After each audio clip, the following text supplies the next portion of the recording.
আমি Rotarian Anand Kumar Sharma, Rotary club of Calcutta park পয়েন্টের past president আর অ্যাসিস্ট্যান্ট গভর্নর মেম্বারশিপ ডিস্ট্রিক্টে।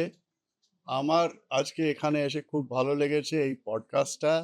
আর সাবজেক্ট ছিল RYLA. RYLA stands for Rotary Youth Leadership awards.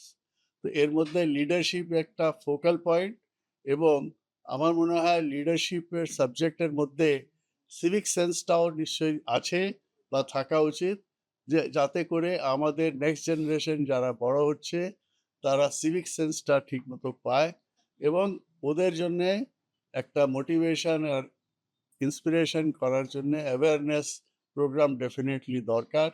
এবং তাতে এক্স রাইলা যারা করেছে তাদেরও একটা অবদান থাকলে ভালো হয়। Thank you.